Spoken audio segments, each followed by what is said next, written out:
Call the Neighborhood Jobs and Housing Committee to order, and I ask the clerk to call the roll. Councilmember Patterson. Here. Councilmember Gruber. Here. Councilmember Smith. Vice President Harris. Here. President Melendez. Here. Thank you.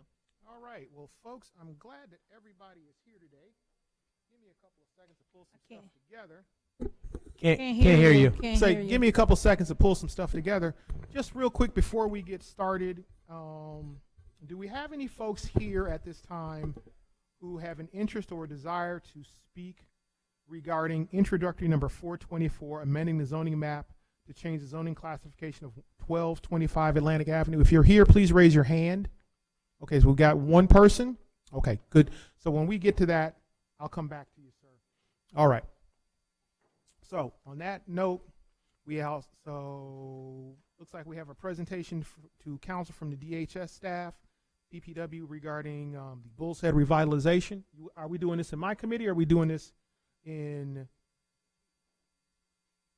we're going to do it in PPW? Okay, no problem. Just want to make sure. In that case, then we will just get to the business. Introductory number 420, no pun intended. Authorizing the sale of real estate. Need a motion in a second. Move it. Moved and seconded, and now we vote. All in favor of introductory number 420, please say aye. Aye. Aye. All opposed? Introductory passes. Introductory number 421, authorizing lease agreement for 33 Capron Street. Need a motion in a second. Move it. Second. Moved and seconded, and now we vote. All in favor of introductory number 421, please say aye. Aye. All opposed, please say nay. Introductory passes. Introductory number 422, resolution approving and endorsing the City of Rochester's application to New York Home and Community Renewals for funding under the Move in New York program. I think this is amazing, and I would like someone from the administration to talk about what this program is, what we're applying for, and what we are trying to do. I'd be happy to, Council Thank Member. Thank you, Paul. So this is a new program through New York State Homes and Community Renewal. It's focused on what they're calling cross-mod homes, which are manufactured homes, very similar to the product that we've presented to you previously, that we're working with Cook Properties on through our pilot program. And what this is the state is offering dollars to pay for cross-mod homes to be developed in cities and communities across the state. The city obviously wants to be part of that, and so we are seeking your authorization to apply for funding, which would cover up to 15 new homes to be built in the city. We would partner with a developer to deliver those homes, and the state provides a pre-qualified list of builders who would produce the homes that would ultimately be sited on these lots. Okay. Wonderful. So the state is going to be providing that. So I had the opportunity last month, which was like a couple of weeks ago, to go to a modular home building conference in Pittsburgh. Had a chance to meet some of the modular home builders there, had a chance to actually review and tour their factory where they're building these homes. Very impressive. And it is my hope that we will, well, actually from meeting a fair number of these folks and looking at some of the plans that they have, I am sure that we will get a good quality product out of what the state is proposing. If anybody wants any other information on that, feel free to reach out to me. I'll be happy to plug you guys in. Any other questions, comments, or concerns on this item? Just a comment. Please. Councilmember Patterson, thank you. This is a great outside the box way of addressing our situation with housing, and I'm looking forward to seeing what you guys come up with. Hopefully we can do more of this. And I just want to know, actually I got a question. What is the price point that you're targeting that these may fall under? So the AMI, the area median income bands that the state is looking to serve with this program are between 70 and 130% AMI, looking at an average affordability of 100% AMI through the program. Okay, thank you. So now, for the community out there, the challenge is going to be, or at least the challenge that I see is we've more or less as a council defined as affordable starting at 60% AMI in the city of Rochester. But this isn't our program. This is the state of New York's program. So the question is, do we have any control over adjusting or setting the AMI guideline on this? I imagine the answer is no, but I'm going to ask the question anyway. We have to follow the state guidelines for the program, but as we develop this application and work with our developer partners, we'll certainly strive to make the most affordable homes possible. All right, thank you. Any other questions, comments, or concerns? Seeing none, I need a motion and a second. Moved and seconded, and now we vote. All in favor of introductory number 422, please say aye. Aye. All opposed, please say nay. Introductory passes. Introductory number 423, amending ordinance number 2025-285 related to the Upper Falls Rochester Police Department lease. Questions, comments, or concerns? Seeing none, I need a motion and a second. Move it. Second. Moved and seconded, and now we vote. All in favor of introductory number 423, please say aye. Aye. All opposed, please say nay. Introductory passes. Introductory number 424. Before we get to questions or comments from council members, show of hands, do we have folks from the community who would like to talk to this item, amending the zoning map to change the zoning classification of 1225 Atlantic Avenue? Public hearing to be held on Thursday, December 11th, 2025 at 6 p.m. Are there folks who would like to speak to that? If so, please raise your hand. Okay, 1, 2, 3. All right, so we're going to start with the gentleman in the back. You can come up here, turn on the mic.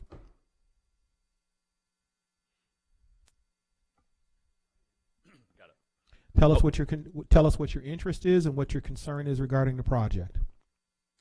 I am the owner of the building, Okay. and we purchased under the assumption that we would have no issue conducting our business. The property was built and designed for commercial. There's 29 parking spaces. We border a gas station. Across the street is a massive parking lot. No one's ever lived on this site or used it for anything residential. If it burned to the ground tomorrow, I would need commercial zoning to rebuild it the way that it currently stands. Per the 2026 zoning map plan that you already have, it's set to be rezoned next year. So our request is just that we expedite it so we can do what we purchased it to do. Okay. Otherwise, we'll be in a financial hardship. Okay. As the value of the building could not be supported with a residential use, not without hundreds of thousands of dollars of renovation. Okay. Thank you. All right. Okay. Anybody have any questions for this gentleman? I'm a bit confused, Chairman. Are we basically creating our own public hearing before the public hearing? Well, at a public hearing, we don't get to ask questions. So this is the committee's here. This will be the committee's hearing on this subject. Right. Okay. All right. I don't have any questions yet, but I likely will before we finish then. Okay. Councilmember Smith? Okay. Thank you, sir. Thank you. We had someone else who had a question or an issue or a concern who raised their hand. Come on, step forward.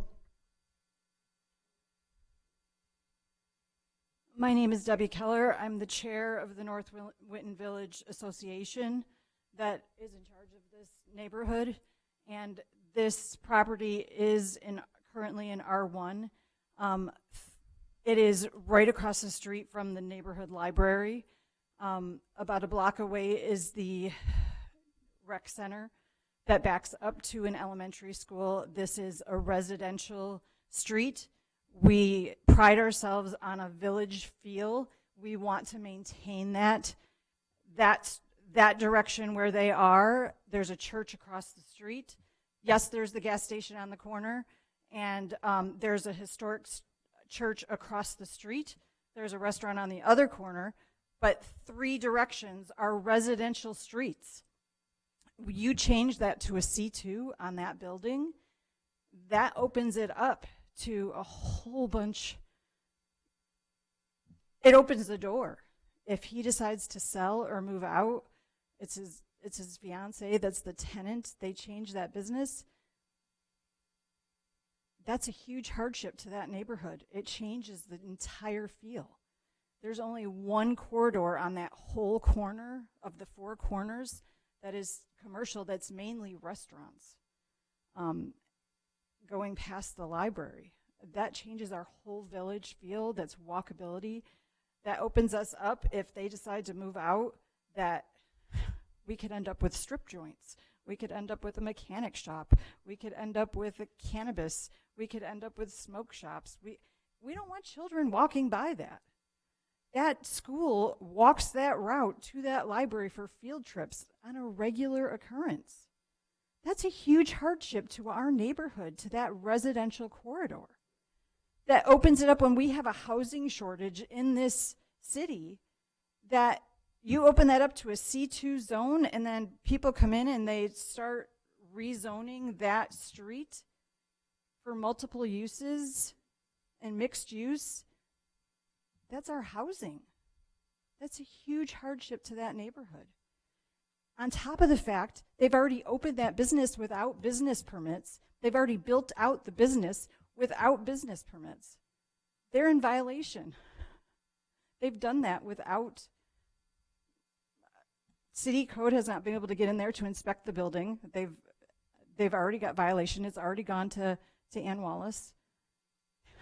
I mean, let's not reward a business person for violating those rules. They knew when they bought the building it was zoned accordingly. There are at least 4 buildings. We have no problem with the actual business, but there are at least 4 buildings that are zoned for C1 or C2, because his business could be, or his fiance's business could be a C1. It does not have to be a C2. That eliminates some of those businesses that I talked about that we don't want in the neighborhood. But it was filed that way, and that's what's presented against us, so or before us. So that's what we have to vote for. I mean, I have pictures.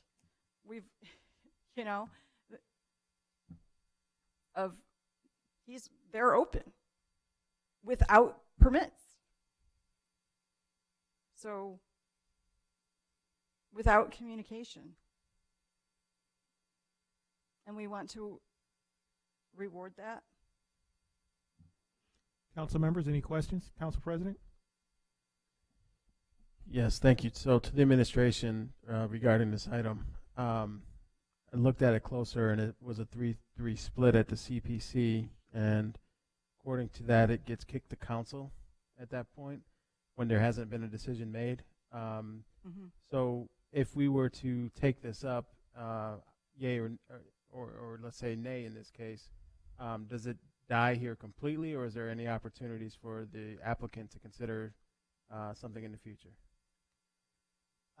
Council is certainly the place where the buck stops. So this application would end now. I can't speak, and maybe MBD can, or we can get back to you all in writing on this about a successive application and what the timeline for that would be. And one individual the individual in favor mentioned that as part of the zoning alignment plan, and I know that you don't have the map in front of you, that this would be allowable in the new ZAP, at least the proposed ZAP, if once we even see what the final plan is. So with that in mind, I guess I'm struggling to understand if this is going to be approved in the future or not with the zoning changes. That has not been decided yet. Well, we are the body that decides what the zoning map will look like, so. Right. Yeah, I think that's the answer. We won't know until we know, right? So ZAP is not final. The zoning alignment project, the new zoning code, it's gotta come before council and finish out that process, and changes could be made. So it's hard to know what ZAP looks like in the future state. But as proposed, what we heard today is as proposed. If we decided to adopt the potential ZAP as proposed, this might be something that could be approved.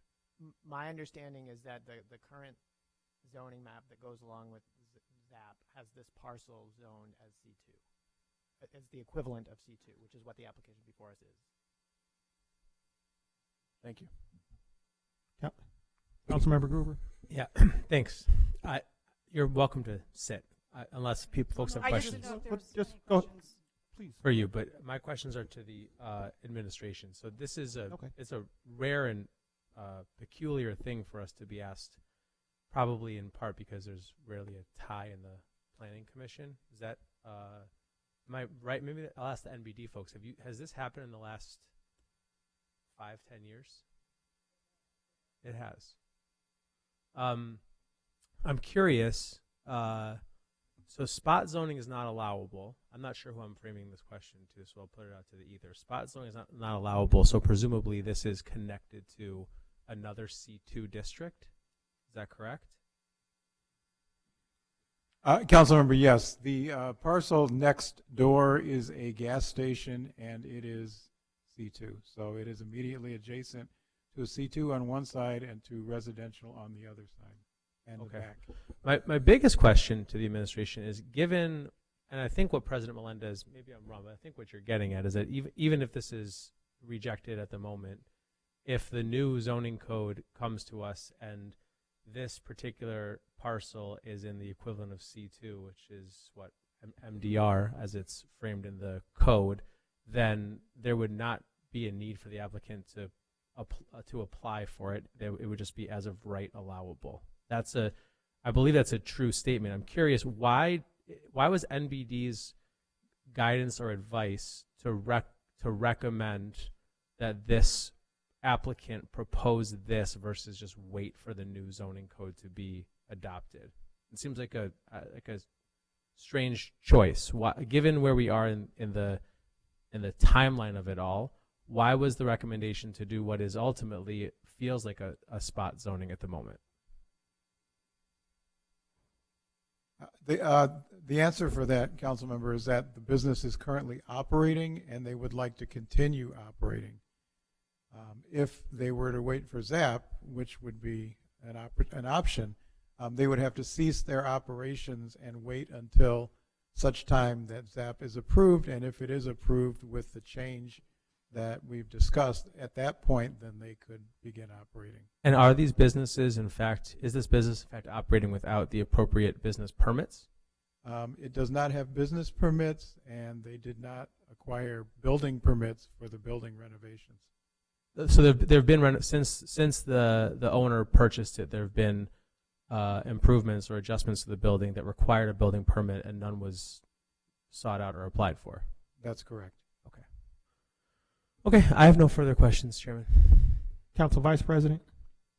Thank you. Just following up with Councilmember Gruber's questioning, is there a need for a C of O for this building? Yes, it does require. Is it in compliance with that? No. Okay. So no permits, building permit, no C of O, and no business operating permit. Is that correct? That is correct, yes. Thank you. Councilmember Smith. In addition to the conversations that have been had, I'm assuming between Witten Village, NBD team, and then the business owner, I'm wondering if Winton Village and the business owner, if you all actually sat down and had a conversation regarding this issue.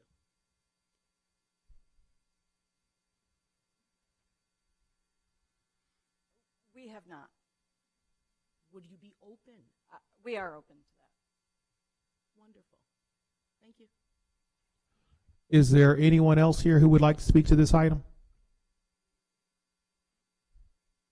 No other speakers? All right. Well, since there are no other speakers, we have. Well, no. If she wants to speak, she gets to speak. Sorry. Please, is this on? Yeah. We've met, I think many of you know us and know what we had done for many, many years to build a strong neighborhood. And zoning was vital. And the quality of life for our citizens were primary. That they could have their homes that they buy and have it in a situation that every other neighborhoods around the city of Rochester have, and that's a good quality of life. So please look at the zoning of North Winton Village. I'm really quite scared right now of what's coming up with these new zoning laws. When something's been permitted because of anticipation, this is the city of, the people are not getting information. So please send out. I just found out about this meeting, Marilyn and I, a couple days ago. Or we would be here with a lot more citizens who are just very upset. So please think of the quality of life for the citizens of the city of Rochester. Businesses are very important. Make sure you line them in resident or commercial areas so they can have good businesses and you can have good residents. Please. And please notify by television, by radio, and by newspapers. And when you're having any type of meeting on changing big laws for the city of Rochester, especially these new zoning laws coming up, so we can organize, we can be here. Okay? I thank you. Thank you. Is there anyone else who would like to speak to this item? Please come forward. I'm Marilyn Schutte, North Winton Village. I would like to just say I liked what Debbie said about an open door, because our Atlantic Avenue is very special, and putting this very intense zoning in that location is not a good idea. Because as she said, it opens the door on down our Atlantic Avenue. And I'd like to give you a little bit of information. I know you think about that gasoline station on the corner. Now, years ago, over the years of fighting zoning for the past 30 years, the issue is we had a real estate developer who wanted to take 5 properties going south of that gasoline station on Winton Road. Well, we won the case. It has remained residential, and not only that case, but in 15 years, we had 5 zoning cases, developers wanting to come over and take over that block from Atlantic Avenue to Humboldt. Can you all picture that particular area? We fought and won these cases, 5 cases in 15 years. We maintained that from that gasoline station going to Humboldt, single-family residential. So you see, we held it. Now we're seeing this encroachment here on the other side going down Atlantic. We want to keep it so it's residential going that way. Okay, so do you have any questions about how we have fought to keep this zoning in alignment? Thank you. Okay. Is there anyone else who wants to speak to this item? Chairman, can I ask one additional question? Councilmember Gruber. I'm now also to the administration. So no business permit, no building permit, no C of O. Those things all seem like legitimate problems. Why, when the applicant, or let me ask it this way, is there currently an attempt to ask the applicant to fix those things? Or is the idea, I'm talking to the administration. Thank you. Is there an attempt by the administration to get the applicant to deal with those things concurrently with trying to fix their current zoning status? Or was the thought process, let them apply for a new zoning status, see what happens, and then they can rectify all the other items? No, we have inspectors who have inspected the property. That's how we know about the work that was done without permits, and we are actively working with the owner to have the work that is there permitted, so they are able to move forward. We didn't make them stop. nor did we tell them to hold off. We're enforcing it just as we would any other case, and if they are unsuccessful in changing the zoning, then they would have to either move to a different location and undo the work, or they would be fined. Okay, thanks. Any other questions, comments, or concerns? Seeing none, I'm going to call for a vote. It's going to be a roll call vote. You got to do a motion in a second. Well, yeah. So, okay. So we're going to vote. So need a motion in a second. Thank you, President. I'll move it. Second. Moved and seconded, and now we vote. Roll call, please. Councilmember Patterson. No. Councilmember Gruber. No. Councilmember Smith. No. Vice President Harris. No. President Melendez. No. Okay. Moving on. Item fails.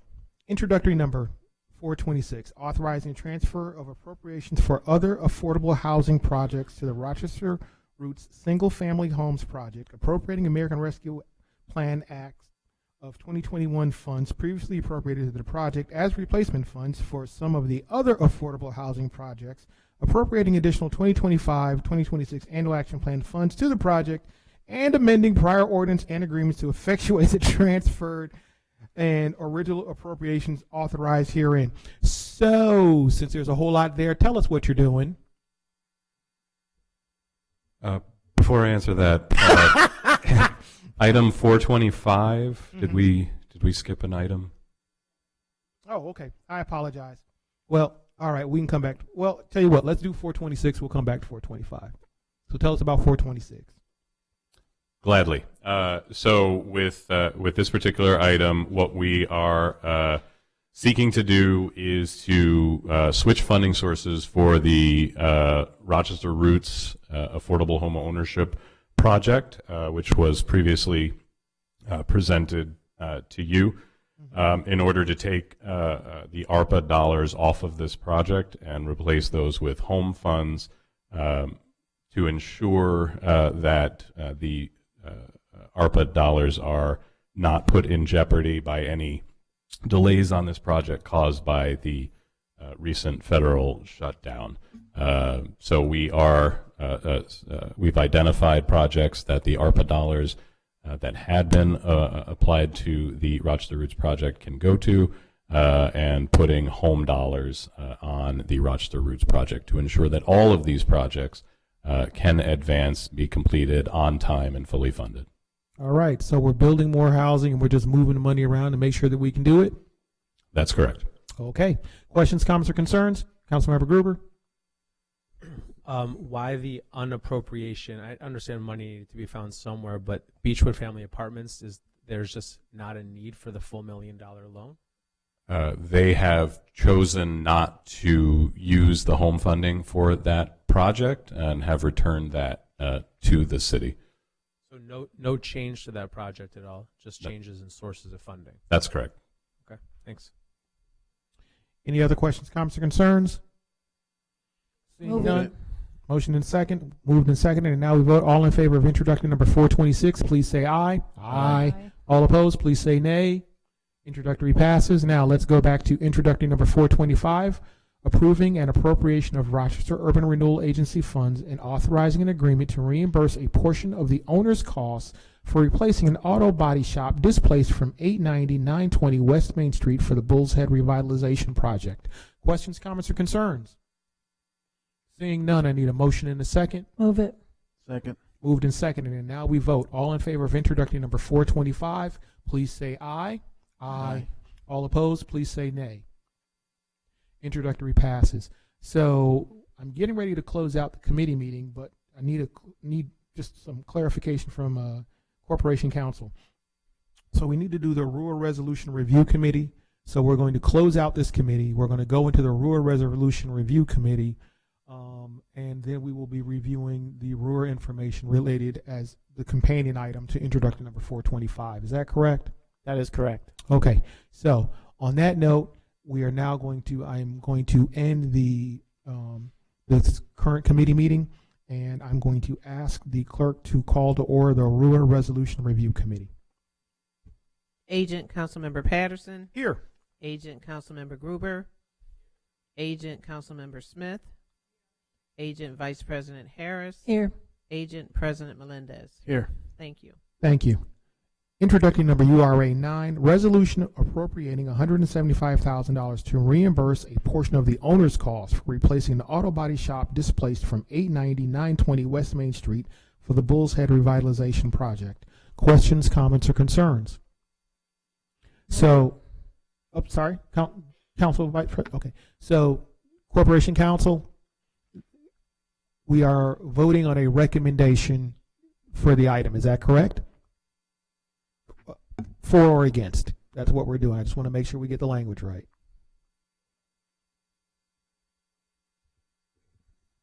Yes, you're voting for or against the recommendation to RORA. Okay. So, all in favor of the resolution to RORA, please say aye. Aye. Aye. All opposed, please say nay. The recommendation is in the affirmative. It passes. With that, we have no other business before this committee, and we stand adjourned also.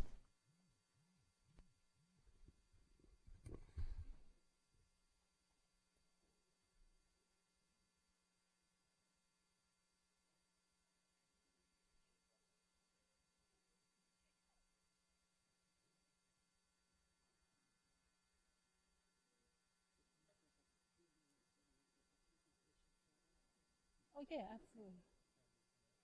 Yeah, a couple minutes.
Good evening. At this time, I will call the People, Parks, and Public Works Committee to order and ask the clerk to call the roll. Sorry. Vice President Harris. Here. Councilmember Lightfoot. Councilmember Lupien is excused. Councilmember Patterson. President Melendez. Here. Thank you.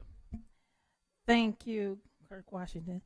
There is one presentation on the agenda this month, and on behalf of Councilmember Patterson and myself, we are bringing forward an update on the Bull's Head Revitalization Project, a joint effort involving the Department of Neighborhood and Business Development and the Department of Environmental Services, the Street Design Division, and the Building and Housing Development Division have collaborated to prepare this update. We ask that you guys, who are your representative that's going to speak on your behalf, step up to the microphone or use the microphone. Please make sure you speak clearly into the microphone so our streaming audience on our council YouTube page can hear you. And you may begin. Thank you.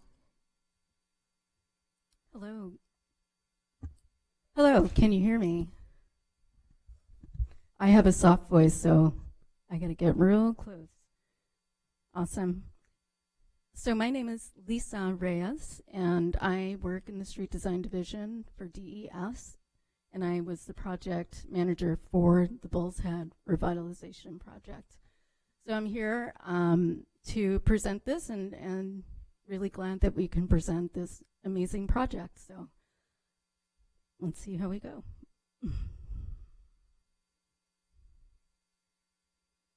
So the segment I'm going to be presenting is the Street Design Division segment.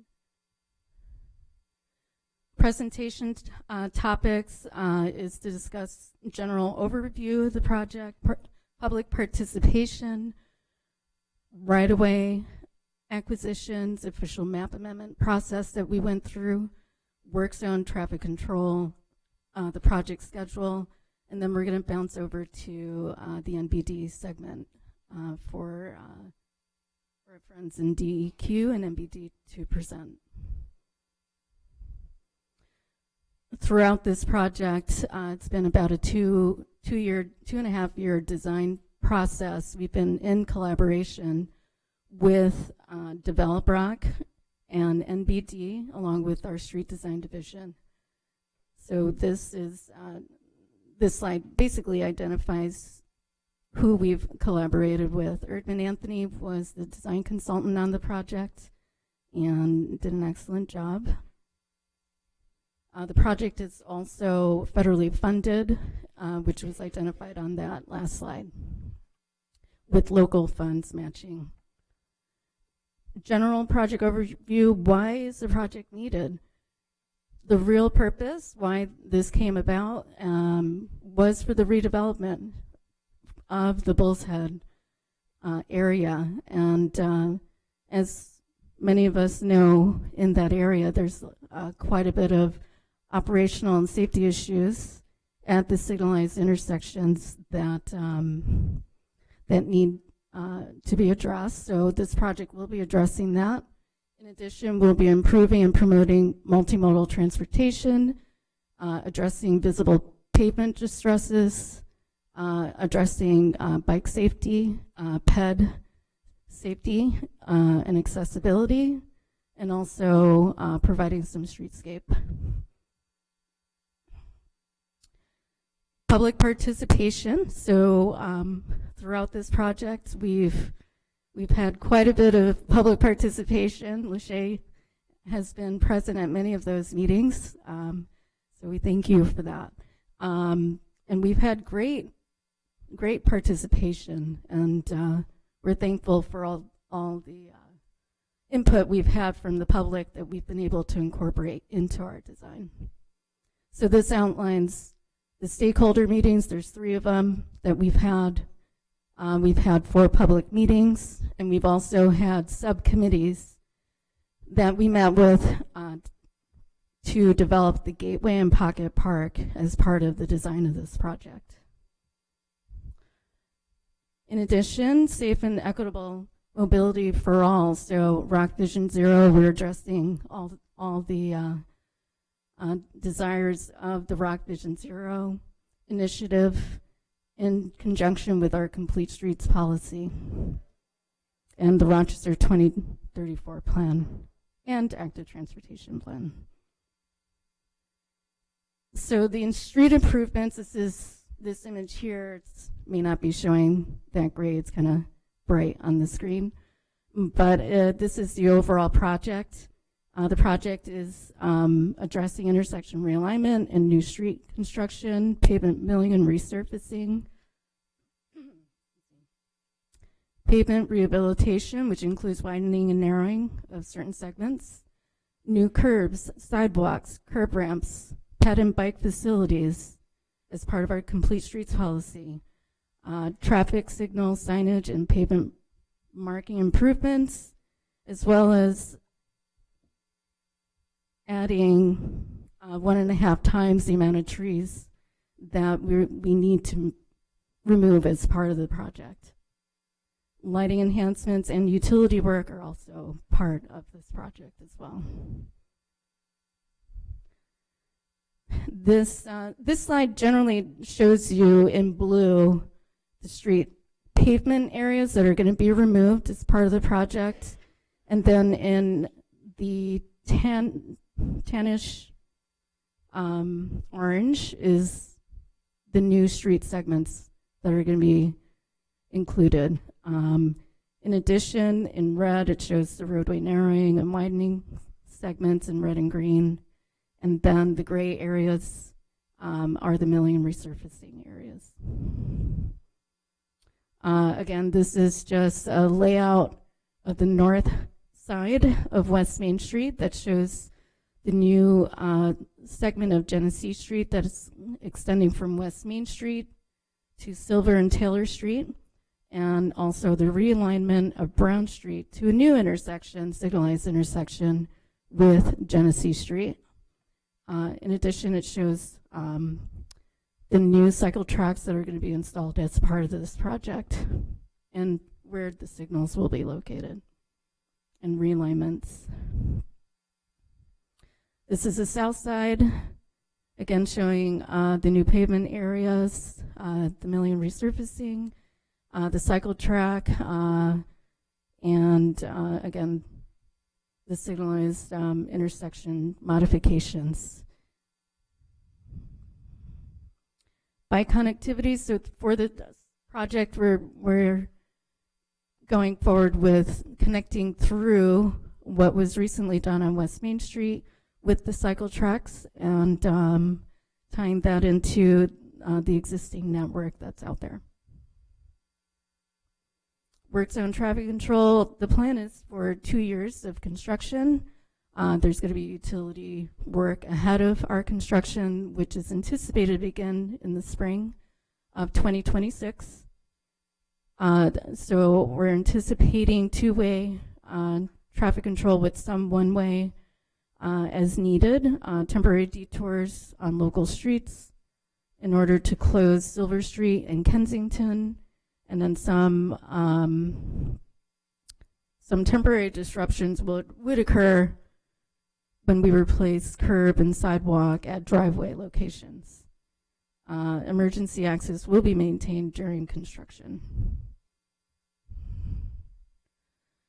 Jumping to right-of-way, so the State DOT, again, the federally funded project, State DOT did the work of acquiring property on behalf of the city of Rochester. I don't know what happened to the screen, but I see it on my laptop. So, oh, you do? Okay, great. So the right-of-way acquisitions, offers were made in August, and in September, all right-of-way was cleared by the State DOT.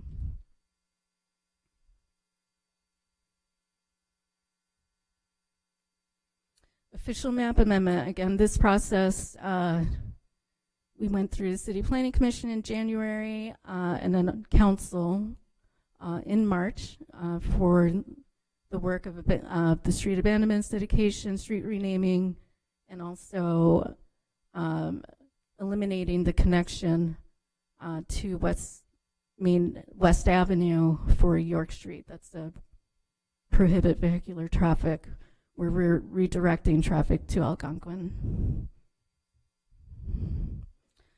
Jumping to the landscape enhancements. So we're proud to be able to cover the cost of landscape enhancements. We had favorable bids that came in within our budget. So this was an ad alternate that we are going to be building. So we have the Pocket Park that's going to have interpretive signs, and the Gateway and stakeholder group that we're meeting with the final stages of developing the imagery for those interpretive signs is ongoing. So we have one more meeting with them. So we're excited to present that to them, that we're able to do that part. In addition, we have our gateway, and this is a 20-foot wall gateway facade monument that's going to show the iconic replica of the bull's head. So we're excited for this addition as well. So our schedule, again, we started in April 2023, and here we are in our bidding phase. We're going to council in January and anticipating the funding for award to occur at that time, so then we can award the project to the low bidder and move forward for construction in the spring. And with that, I am going to pass it off to NBD, or to Harold.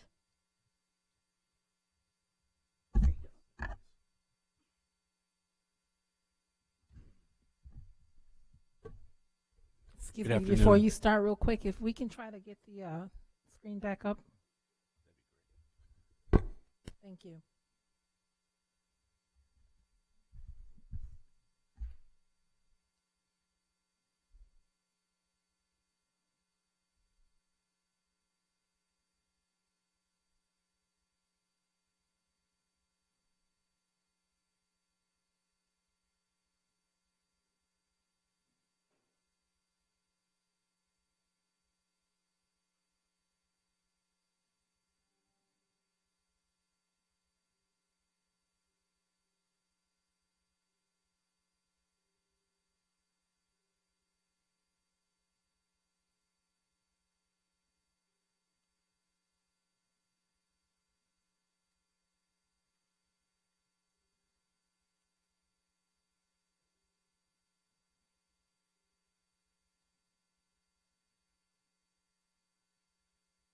For those of you listening at home, we're just waiting for them to put the screen back up.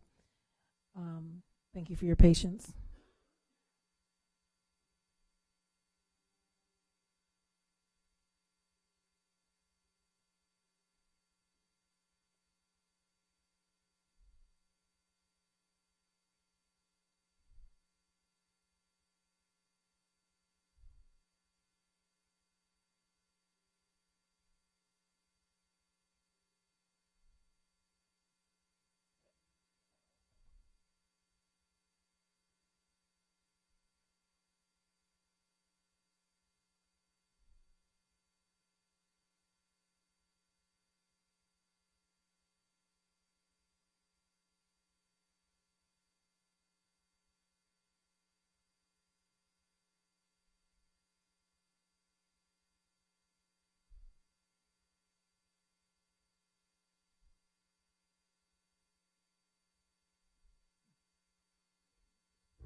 Darcy, you think we'll be all set in a couple minutes?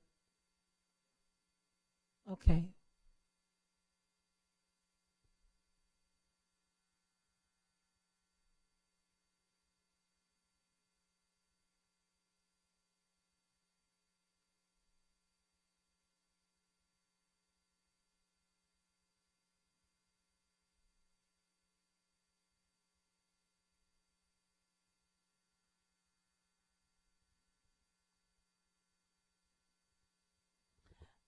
Okay. Thank you very much. We appreciate you guys. Good afternoon. My name is Harold Thurston. I'm the Principal Environmental Specialist with DES, Division of Environmental Quality, and I've been asked to summarize the progress that we've made in the Bull's Head revitalization area with regard to the environmental cleanup and assessment of all of the properties there. I gotta go to the next slide.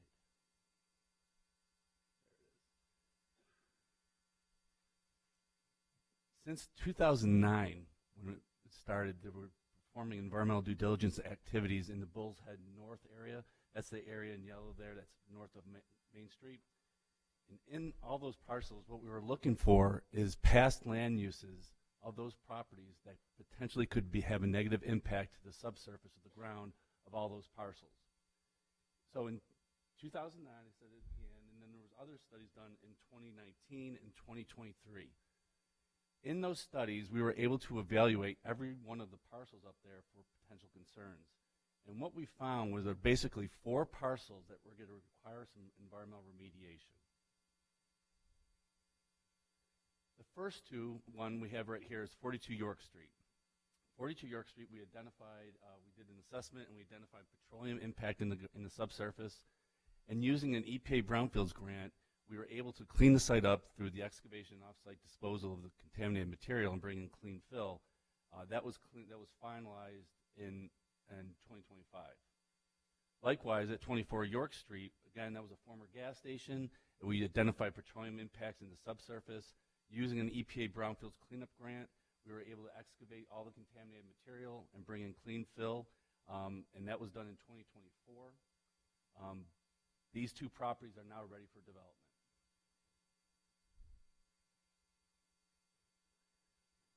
Also on York Street, we had 27 and 21 York Street. 27 York Street, we identified, again, petroleum impact in the subsurface. These cleanups, both on these properties, were done through city-funded, and they were cleaned in September of 2024, and both of these properties are ready for development now also. As we move down south, Bull's Head South, we're looking at the former Bull's Head Plaza property, which was demolished in 2024. The building was. What we found in that property is that there was a dry cleaner that was located there, and the subsurface, the groundwater beneath it on the property was impacted with dry cleaning solvent contamination. We were able to use the same Brownfields grant that we used at 42 York Street to perform an assessment of that property. We completed that assessment in this past summer. That property then is expected to go to cleanup later with the developer. They're going to enter the New York State DEC Brownfield Cleanup Program. When they go into that, they'll perform the cleanup under that program. Just south of that is 6892 Genesee Street. Same thing, dry cleaner solvent contamination in the ground. We have completed the assessment activities down there. We also did something called an IRM. It's just a removal of the material in the ground, the contaminated soil. So that has been done. And again, this one is expected to be fully cleaned up by the developer using the Brownfield Cleanup Program with the DEC. So what this says basically, as far as what the environmental is, we're complete. We've completed everything we put out to do, and we have those properties, they're ready to go to the developer. Thank you.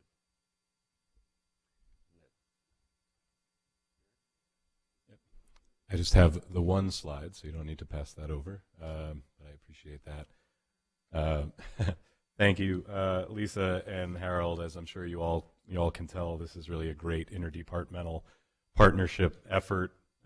The great work that you just heard about from our colleagues in DES sets the stage for the private development to take place. I have this one slide, so obviously that means I'm not going to go back through the 20-plus year history, although Commissioner Miller is here and could gladly do that. I'm just going to focus on an update on where we're at right now with respect to private redevelopment here at Bull's Head. So we're at a point now where we can say it's begun, right? The development has begun. The first project completed, of course, was the new ESL Federal Credit Union branch, which opened on West Main Street in October. And that's just been a great a breath of fresh air into the corridor and really demonstrates what's possible here at Bull's Head. As previously announced, and that has come before you before, Develop Rock has secured funding towards construction of the Bull's Head Empowerment Center.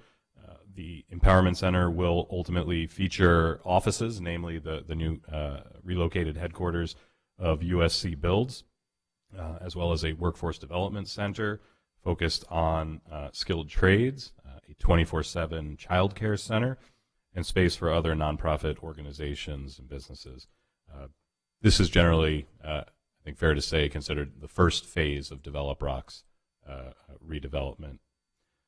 They continue to refine their overall phased redevelopment plan, obviously navigating rough seas of escalating construction costs and changing interest rates and federal instability, et cetera. However, I think we could say that the second phase of their redevelopment will likely focus on the north site, that is the area generally north of West Main Street, and that will feature a mix of affordable and mixed income housing, home ownership opportunities, and leasable commercial space. And we really do anticipate considerable progress to be made on putting their capital stack together and advancing those plans. So all working towards seeing shovels in the ground on that north site, although I won't put a date on that just yet. There are also, I should note, two privately owned historic properties remaining in this block on the north site, and we look forward to working with both of those owners and partners at One Rock through the West Main Gateway program to see both of those properties enhanced and revitalized, providing some of that, preserving some of that historic character in the Bull's Head area. That leaves the south site, the area generally south of West Main Street. That will come later. Obviously, as you just heard, there's still brownfield cleanup work to be done, to be led by the developer. But redevelopment in that area will likely incorporate considerable commercial development as well as housing and jobs-producing investments as well. That's about all I can say at this time with respect to the current status of redevelopment, but look forward to having more updates for you in the very near future and preserving my voice. Thank you for the presentation and the materials. Thank you for providing us the slide deck. I would like to start off with our questions. What are you guys doing with the original Bull's Head?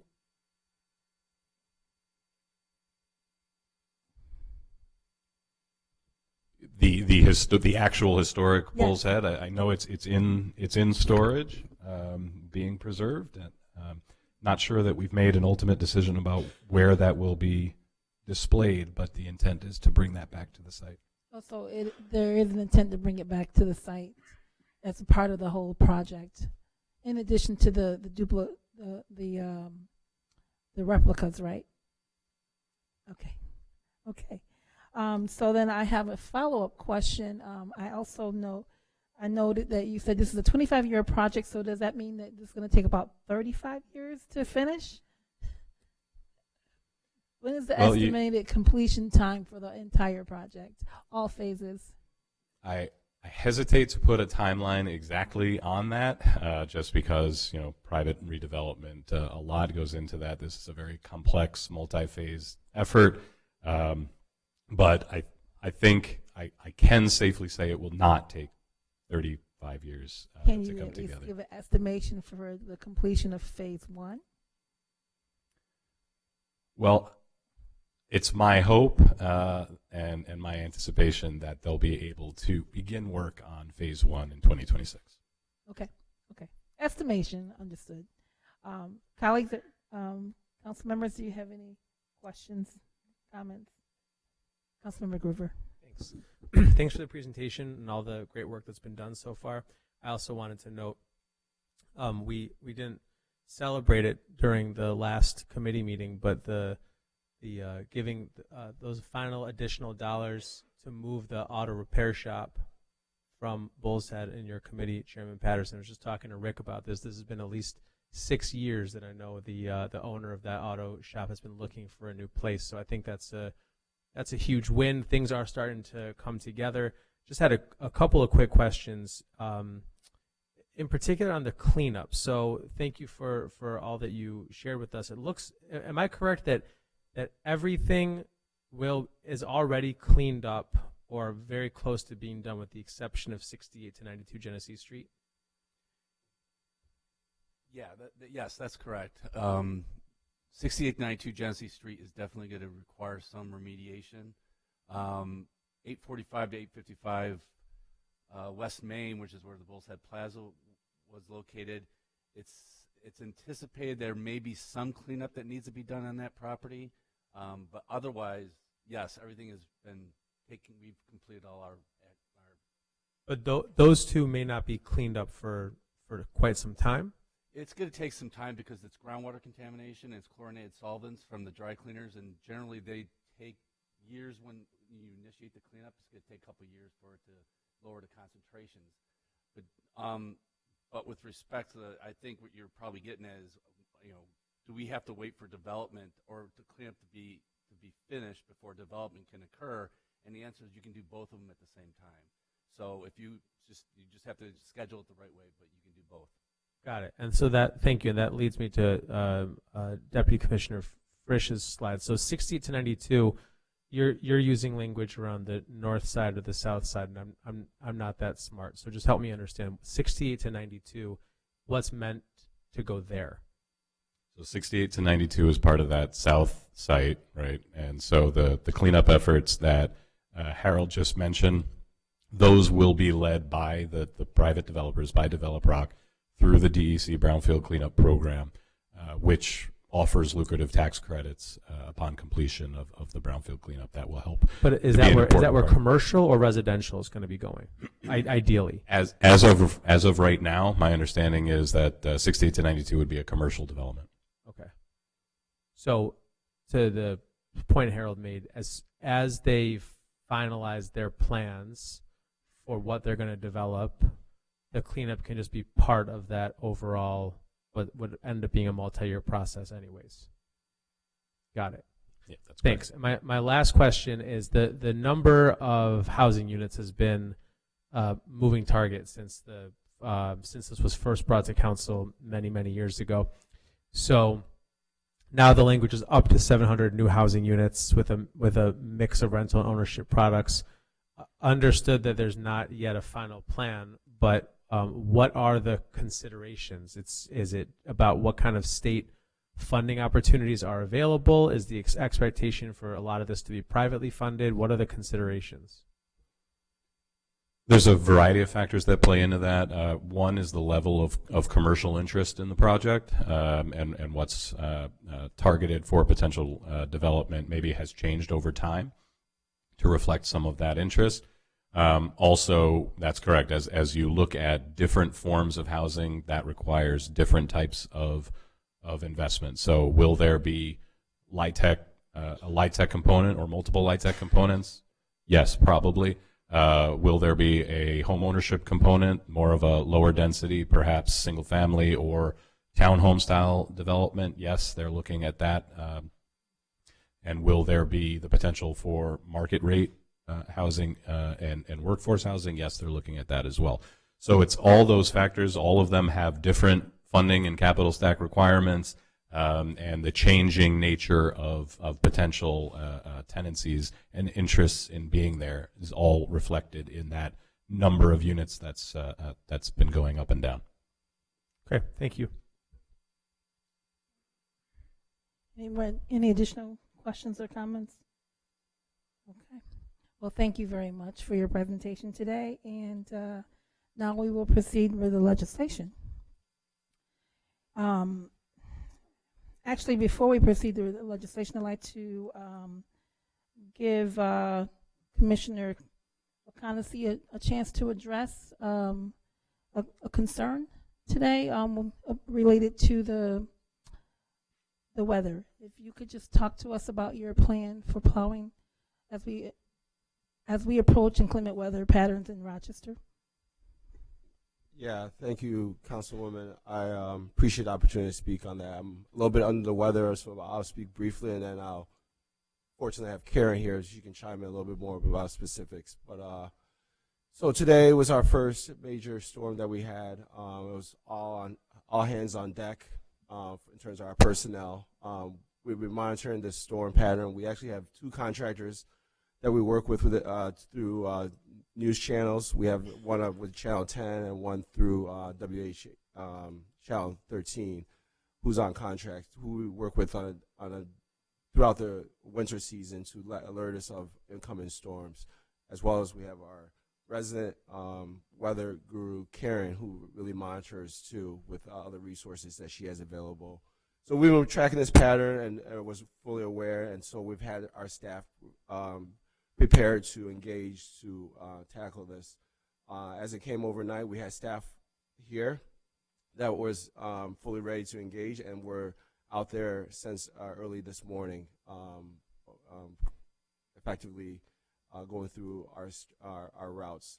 Our main focus initially is the arterials, right? So those are the main roadways. We want to make sure those are clear for early morning traffic. So overnight, that's where our focus really primarily focused on.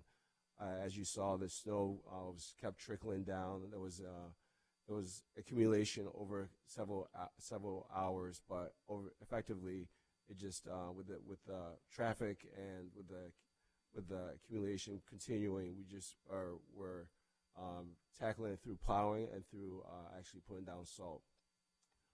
Effectively, again, it was all hands on deck. We have sufficient manpower because we have leaf that was going on. We actually engaged to have more staff during the leaf season. So those resources were really deployed to help us through this first event. So we had trucks, equipment, everything was sufficiently staffed in order for us to tackle it through the various routes. Karen can speak a little bit more about specifics as to how we sort of tackled it. Thank you. That certainly started it off. So 2 o'clock this morning, we were out on the routes already prior to the snow coming down, monitoring. We began treating the main streets and the collection streets at 3:30. At 4 o'clock, we did what's called a full run, which means we are fully salting, plowing, whatever needs to happen, completely on the arterial routes. At 6 a.m., 5 additional staff and trucks came on.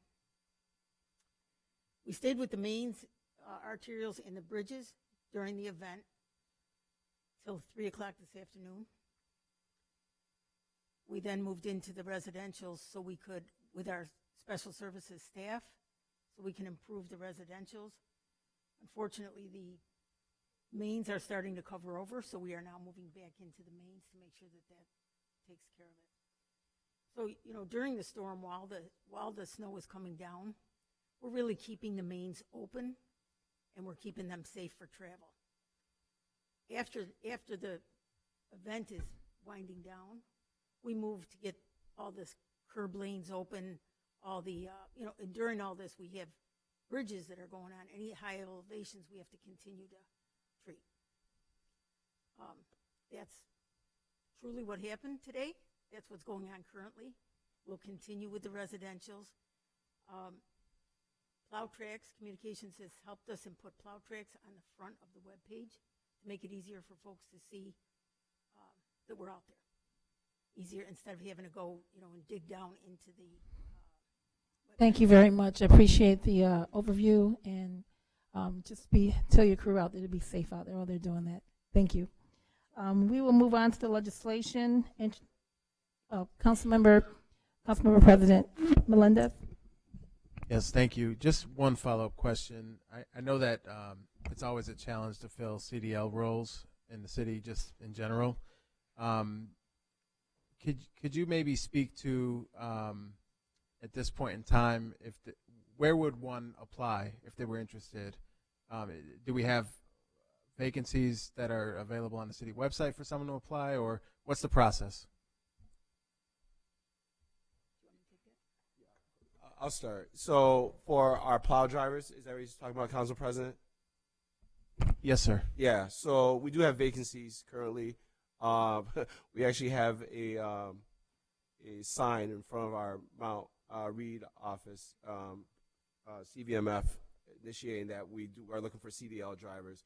You can apply at City Hall, or you can apply. Some folks walk right into Karen's office over at Mount Reed and put in applications. But So it wouldn't be through the city website, the city jobs portal? website, yes, through the city website. I had someone ask, and I could follow up with the administration, but I did have someone ask me today, and I couldn't find the job posting, so hoping that we can get that information together to share out. Yeah, I will. I'll reach out to HR to make sure that it's visible. Commissioner, are you absolutely able? recruiting? Yes. Are you able to share that information with all council members so we can Absolutely put that out? Yes. Anything you can help us recruit. Thank you. Okay, thank you. Any additional questions? Councilmember Patterson. Do we still have the DOT funded program that's teaching people to get a CDL license? Unfortunately, that was only a one-time thing. Oh, well, you guys need to let me know that so I could go back and get some more. I would appreciate that. Okay. Any additional questions? Okay, we will move towards the legislation. Introductory number 427, authorizing the agreement related to the Rochester Police Department Special Operations K-9 Tactical Storage Building. Any questions, comments, or concerns? Move it. Need a second? Second. All in favor? Aye. Aye. Any opposed? Motion carries. Introductory number 428, amending ordinance number 2024-177 relating to the Minister Franklin D. Florence Civil Rights Project. Any questions, comments, or concerns? Question. Councilmember Patterson. All we're doing is moving the funding source. We're not doing anything else? That is correct. Okay. But we still have a lot more work to do and a lot more project time to go with this. Is that correct? Yeah, that's correct. A portion of this was funded by ARPA, so we just want to make sure that that piece is spent, and then the rest of this there's a lot more work to be done. Correct. Okay. I've been getting some concerns from the community regarding the process. I just want to thank Commissioner Green for agreeing to do some outreach to the neighborhood close there, and they're waiting to hear back from y'all. And I did see the email that you had sent to the community, so they shared that with me. So they are going to be attending the December 3rd Zoom meeting, but I understand we're also working on putting together another meeting for that. I'd love to work with you on getting that scheduled. Yeah. So the public meeting is tomorrow, but we are doing focus groups specifically for some of the folks you and I spoke about. Okay. Thank you, ma'am. I need a motion a second. Move it. Second. All in favor? Aye. Any opposed? Motion carries. Introductory number 429, ordinance of the City of Rochester, New York, authorizing the issuance of $470,000 bonds of said city to finance Maplewood Nature Center project. Any questions, comments, or concern? Move it. Second. All in favor? Aye. Any opposed? Motion carries. Introductory number 430, amending ordinance numbers 2021-400 and 2024-227, appropriating American Rescue Plan funds, ACT funds, authorizing a mandatory agreement for the Maplewood Nature Center project. Any questions, comments, or concerns? Move it. Councilmember Gruber. I was trying to track this down earlier, but have the total costs of the Maplewood project, I mean, they're significantly higher than when this project was first proposed, but I can't pinpoint exactly how much. Is it close to double at this point? What was it originally proposed? We'd like to reply in writing to be sure that we're giving you accurate information. Okay, thanks. Any additional questions, comments? I need a motion a second. Move it. Second. All in favor? Aye. Any opposed? Motion carries. Introductory number 431, a bond ordinance of the City of Rochester, New York, authorizing the issuance of $500,000 bonds of said city to finance the cost of the Rundle Memorial Library Terrace evaluation and repair program. And I believe we have, is this the one? Oh, never mind. Any questions, comments, or concerns? Move it. Second. All in favor? Aye. Any opposed? Motion carries. Introductory number 431A, authorizing the agreement relating to the Rundle Memorial Library Terrace evaluation and repair program. Any questions, comments, or concerns? Move it. Need a second? All in favor? Aye. Any opposed? Motion carries. Introductory number 432, authorizing the mandatory agreements for the Rundle Memorial Library exterior building envelope repair project. I would like to make a motion to amend introductory number 432. The amended legislation has been submitted by the administration to this body, and a hard copy of that amendment has been laid on each member's desk. Can I have a second? Second. Now let's vote on amending introductory number 432. All in favor? Aye. Aye. Any opposed? The motion carries. Any questions, comments, or concerns related to this introductory as amended? Okay. Well, now let's vote on introductory number 432 as amended. I need a second and a motion. Move it. Second. All in favor? Aye. Any opposed? The motion carries. Introductory number 432, a bond ordinance of the City of Rochester, New York, authorizing the issuance of a $3 million, $700,000 bonds of said city to finance the 2025 annual park garage repair and reconstruction project. I need a motion and a second. Move it. All in favor? Second. Aye. Any opposed? Motion carries. Introductory number 434, authorizing, and let me roll back. There was an, on 432, there was a updated transmission on that. Okay, never mind. On the 434, there is amendment as well. So authorizing a mandatory agreement in relation to the resident project representation services for 2025 annual parking garage evaluation and repair project. I would like to make a motion to amend introductory number. I'll second. Let's vote on the amendment, introductory number 434. There's also a hard copy on each member's desk for this amendment as well. All in favor? Aye. Any opposed? The motion carries. Any questions, comments, or concerns related to this amendment? Now let's vote on the introductory number 434 as amended. I need a motion and a second. Move it. Second. All in favor? Aye. Any opposed? Motion carries. Introductory number 435, authorizing the mandatory agreement related to the City Mark Capital Art Project. Any questions, comments, and concerns? Councilmember Gruber. Thanks. So I understand the logic of wanting to get this produced domestically to deal with what's a changing federal landscape. But the idea, I would think, would be to help save money. And it seems like this is save money from the potential impacts of taxes, tariffs, et cetera. It seems like we're spending a pretty significant amount of additional money to produce it domestically. So I'm just curious the thought process behind that.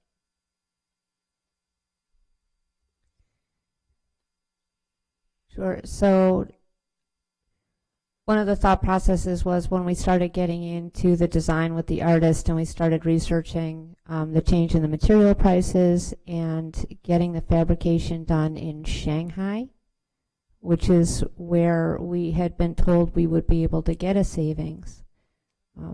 The numbers, to be blunt, were not working out, and there were so many unknowns around the tariffs and those impacts that ultimately it was decided to change to get it designed locally and fabricated locally. And we're pleased to be working with an engineer and a fabricator that also have done all of the Albert Paley sculptures.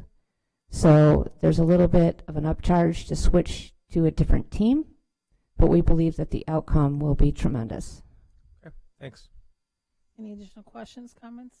Need a motion and a second. Move it. Second. All in favor? Aye. Motion carry. Any opposed? Motion carries. Introductory number 436, authorizing appropriations agreement related to the North Clinton Avenue Milling and Resurfacing Project. Council Public hearing to be held on Thursday, December 11th, 2025 at 6 p.m. Councilmember Patterson, you can begin with questions. So there seems to be an awful lot going on here, and North Clinton is just not that wide. It is my hope that we could hold this at this time. I'd like to sit down with the design team and get a better understanding of what you're looking to do, because I really have a hard time envisioning this fitting into that very tight envelope that we already have there. I'm not saying that it can't be done, but I'm having a hard time seeing it. So part of my duty is to say, hold up, wait a minute. So that's what I'm doing. So I'm asking if we could hold this item for now. Is there any additional questions? Yeah. I can hold it. But is there any additional questions that we can get out right now? Yes. Councilmember Melendez. So, President Melendez, I'm sorry. Just on this specific item, and I believe in the packet we might have a copy of the presentation, but let me just double check. Yeah, I was looking at the map, and that's where my concerns are coming from as I'm looking at the map. I'm like, Yeah, so I would ask the administration if they could provide the council with access to the full public presentations that have been done, so that council members can go through the slide deck as well. Thank you. Yes, we can provide that. Yeah, I look forward to seeing that. I would just say that I understand there's a lot going on here, but I think this is precisely what we need to do to create safer streets, is have more narrow streets that allow for cars that don't allow for cars to speed as fast as they are. And I think that the fact that this is dollars that are coming externally to do this work and ultimately provide some very clear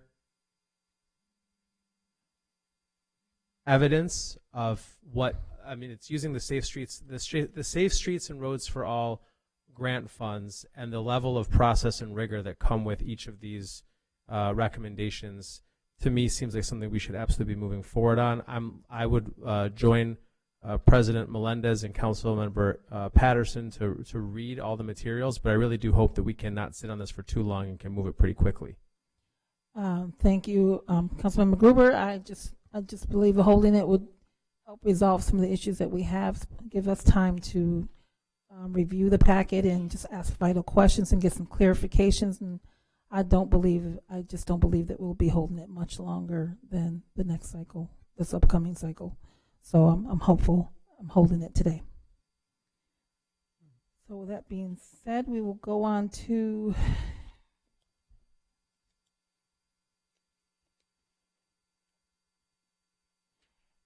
introductory number 437, approving payment with changes and changing the traffic flow on Stone Street. A public hearing to be held on Thursday, December 11th, 2025 at 6 p.m. Any questions, comments, or concerns? Need a motion and a second. Move it. Second. All in favor? Aye. Any opposed? Motion carries. Introductory number 438, amending the official map relating to the 2004 West Ridge Public Improvement Project. A public hearing to be held on Thursday, December 11th, 2025 at 6 p.m. Any questions, comments, or concerns? I need a motion and a second. Move it. Second. All in favor? Aye. Any opposed? The motion carries. Introductory number 439, authorizing the agreement with Sealer Engineering PC related to Interloop North Project Labor Agreement Services. Any questions, comments, or concerns? Move it. Second. All in favor? Aye. Any opposed? Motion carries. Introductory number 440, authorizing agreement related to the Climate Action Plan updates. Any questions, comments, or concerns? I need a motion and a second. Second. All in favor? I need a Aye. motion. Did I get a motion? Yeah, Councilmember Patterson. All in favor? Aye. Any opposed? The motion carries. Introductory number 441, authorizing the license agreement with Action for Better Community. Any questions, comments, and concerns? Move it. Second. All in favor? Aye. Aye. Any opposed? And the motion carries. Introductory Amendment 442, authorizing a mandatory agreement related to the summer foods program. There are two disclosures for this item. Councilmember Lupien and myself are employees of the Rochester City School District. We are required to disclose only and can participate in deliberations and vote. Questions, comments, or concerns? Comment. Councilmember Patterson and then Gruber.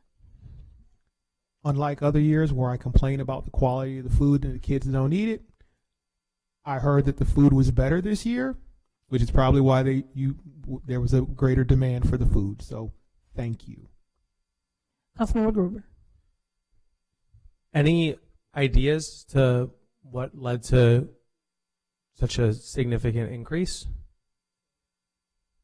Yeah, so can you all hear me? Yeah. So we had some partnerships with the school district in bringing more youth to rec facilities. So there were specific sites where there was collaborative programming happening, so more youth were attending.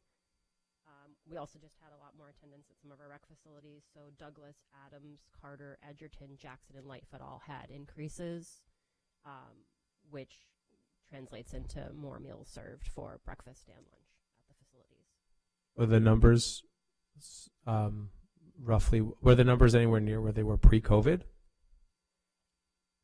Just I did a little bit of a look back. I didn't go back that far, but we're about 15,000, 16,000 more than last year, about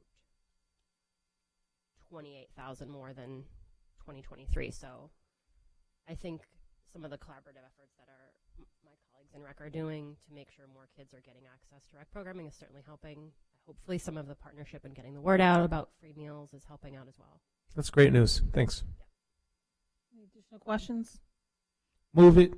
Second. All in favor? Aye. Aye. Any opposed? Motion carries. Introductory Amendment 443, authorizing the agreement for shelter feeding program for animal services. Any questions, comments, or concerns? Question. Councilmember Patterson. This seems really cool. Explain to us what you're doing. So this is a contract that we're entering with Hill Science Diet. They will provide low-cost shelter food for all of the shelter population. It also includes free adopter bags for each animal that is adopted so that there's a consistent diet between shelter food and then transitioning to home. It also allows us to purchase medically necessary prescription diets at a discounted rate, which right now we do not have access to. So we're paying full price for those prescription diets. So all around, it's a pretty good program. It's one of the most robust shelter feeding programs there is. They offer things that no other company, no other pet food company offers to shelters. So it's pretty exciting to be able to enter into this agreement with them. And a tremendous marketing opportunity for them. Oh my goodness, these guys are sharp. And I'd just like to add that, can you explain the cost savings with this program? So looking at past numbers based on past shelter population numbers, it looks like it could be a savings up to $10,000, but I don't want to put that in writing because I don't know what shelter population is ever going to look like in the future. But it will be a significant savings over what we're currently spending just per pound of food. So we should see a savings, but we're not going to know what that is until probably our first year is under our belt. And this is going to, I'm sorry. Go ahead, Council Patterson. This is cats, dogs, iguanas, whatever you got that they're feeding, or? It's only cats and dogs. Okay. So all of our exotics will still need their diets purchased at pet food stores. If you haven't been to the shelter, Lord knows what comes through. I mean, I'm expecting somebody to show up with a pony. I mean. I need a motion in a second. Move it. Second. All in favor? Aye. Any opposed? Motion carries. Introductory number 444, authorizing the agreement for automatic teller services at the Rochester Public Market in the International Plaza. Any questions, comments, concerns? Move it. Second. I need a second. Second. All in favor? Aye. Any opposed? The motion carries. Introductory 445, authorizing an intermunicipal agreement and amending the 2025-26 budget related to the Rochester Monroe County Youth Bureau Middle School Sports. Any questions, comments, or concerns? Move it. Need a second? Second. All in favor? Aye. Any opposed? Motion carries. Introductory number 446, authorizing an intermissible agreement with the County of Monroe for the Rochester Monroe County Youth Bureau. Any questions, comments, or concerns? Move it. Need a second? All in favor? Aye. Any opposed? Motion carries. Introductory number 447, authorizing a master license agreement with Bell Atlantic Mobile Systems LLC, DBA Verizon Wireless. I have Commissioner, if you could explain to us what's the status on this, the update on where we are with getting payments from them with the incident with the lawsuit. Is there any updates on that? So I'm happy to take that one. So Thank the you. lawsuit was decided in favor of the telecom companies. So as it stands right now, we cannot charge the fees set forth in our telecom code, but we are currently undergoing an evaluation of costs related to the right-of-way, which we'll use to potentially reset those fees down the road. Okay. Any additional questions? Move it. Second. All in favor? Aye. Any opposed? Motion carries. And with no further business, People, Parks, and Public Works Committee stands adjourned.